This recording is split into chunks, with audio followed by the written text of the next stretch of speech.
Hey there guys, this is a bench press tutorial video that I made a while ago. Hopefully you guys find it useful. Hey there guys, so today I'm going to go over how to bench press and run you through what I think is the correct way to bench press and what has served me well. And this is a way that I also coach a lot of my clients. So the bench press, excellent at developing upper body strength, mass and power. One of the key lifts, obviously, in powerlifting, and it's one of those questions people always ask you: how much do you bench? Very rarely will you ever hear someone say, how much do you squat or how much do you deadlift? It always comes back to how much do you bench? And yeah, it's a great lift. So let's make a start and go through it all. All right, so first thing, grip. For me, I place my index fingers on the rings. I take the widest legal competition grip that I can. And there's two main reasons for that. One, when it comes to competition, it's going to be the shortest range of motion.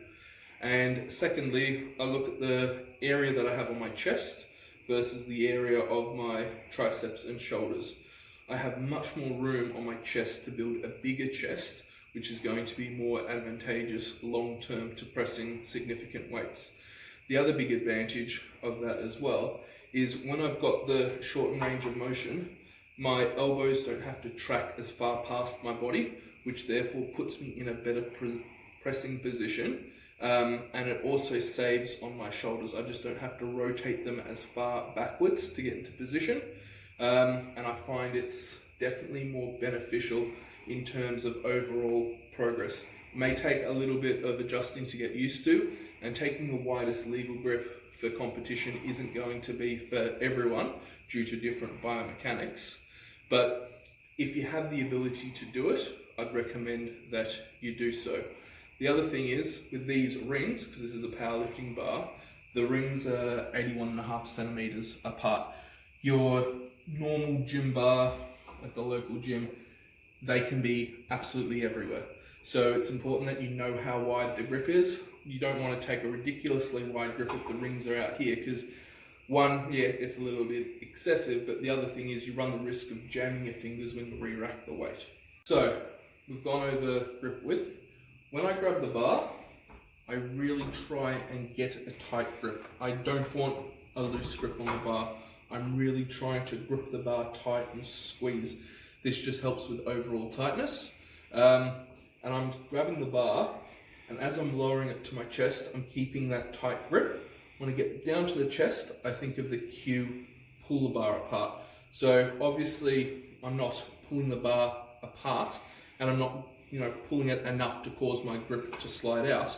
But if you have a look at the cue, pull the bar apart, you're just essentially cueing tricep extension. That's all it is. So it's just an additional cue. I'm not trying to pull the bar apart as I'm going down, because I'm just going to burn out a lot of energy, which my triceps are going to need later on. If you find it's easier, maybe only do it like 10-20%, but when you get down to your chest and you're pressing up, squeeze the bar and pull it apart at the same time. With feet, when I set up on the bench press, I try and line my toes up with the end of the sort of hamstrings starting with glute area, and that's just to get me in a good, comfortable position. I'm not trying to drag my feet all the way back and turn the lift into like a circus lift by any sorts, but I just want to have enough placement and weight behind myself that when I do lay down and arch slightly on the bench press, I'm in a comfortable position to maintain myself underweight, but also my legs are back far enough so I can utilize some leg drive. So when I bench press, getting in position, I pull my shoulder blades back and down. Not just back, but you'll be able to see from behind the difference. So this is just back that you see a lot of people do. I'm quite restricting the movement. As soon as I go back and pull it down, my chest comes forward more and I'm in a stronger pressing position, and I'm trying to maintain this as I'm benching. So I'm going to lay down on the bench, and I'm going to get in position using the cues that I've already said, and I'm going to slightly arch. I'll show you how much I arch. It's not a lot, but it's more to keep my chest higher and elevated and to help protect my shoulders. So get down, grab the bar, index fingers on the ring. I pull my shoulder blades back, and now down. My feet are as far behind, like I'm trying to tuck them underneath me, but nothing ridiculous. I'm getting tight. I'm squeezing the bar. I'm pushing up, keeping a bit of tension, slightly, ever so slightly pulling the bar apart, and I'm keeping this arch in my back. So when I come down, I pause it here. My elbows aren't dropping far below my body. And I press it up. So this time, if I collapse my arch, you'll see how far my elbows come down, how much I round on the shoulders, and then that puts yourself in a very poor position long term, especially when you're lifting significant weight. So if I get back into position, you'll see my elbows don't drop as far down, and I'm a lot higher up. That's much safer on the shoulders.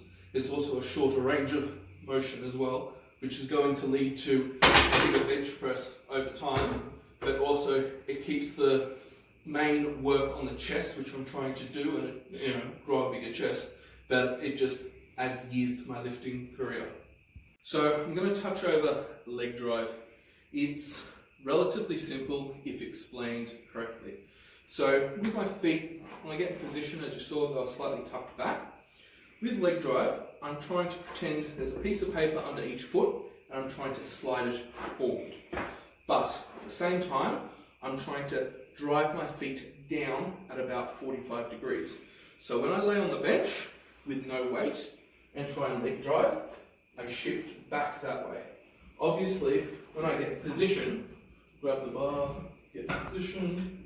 So my feet are set, and now I lift the weight up. I'm slightly driving my hips up, like I'm raising my pelvis towards the ceiling ever so slightly, and you'll see the difference when I relax my quads versus switch them on. So with leg drive, I try and keep my legs tight. I bring the bar down to my chest, and when I want to press the bar up, I cue leg drive. So I'm trying to drive my feet at the same time that I'm pressing up. And what that does is it just helps with overall power, and the more muscle fiber you recruit, the stronger your lift is going to be. So when I'm warming up for the bench press, for me, I typically start with the bench press, and I just start with a plate either side.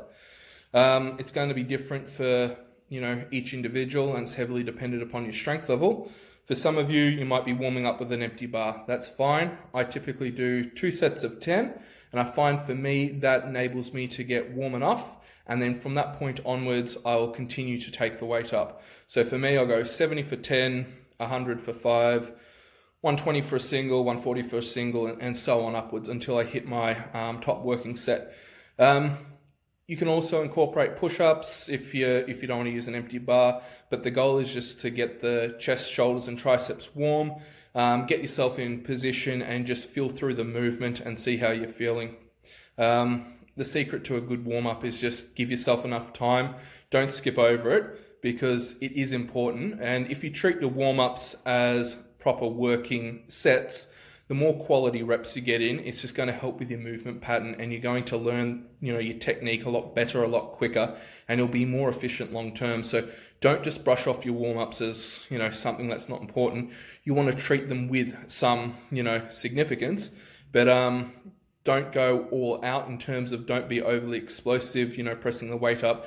You are trying to conserve, energy to an extent, but you still want to know that you're performing a movement that you're trying to improve. So I'm just going to do a set of 10. Have a look at how I bench and where my elbows are in relation to my shoulder. I don't have them out here at the side. I have them relatively tucked in. This is a stronger position to press from. So just have a look at what it looks form-wise, and then I'll do a set from the side on, and you'll see exactly how it looks in terms of elbow positioning. So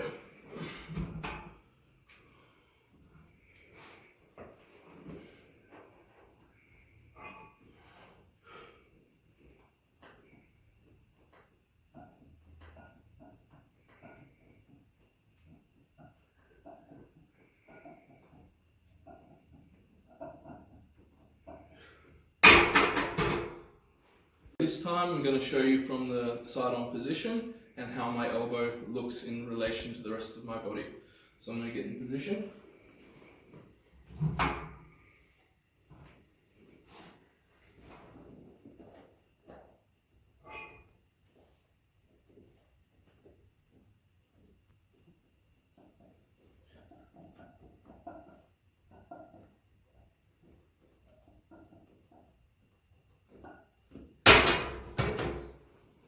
So that was my run through of how to bench press. I'm sure in the future I'll make another video and be a little bit more comprehensive, as well as have some better camera equipment.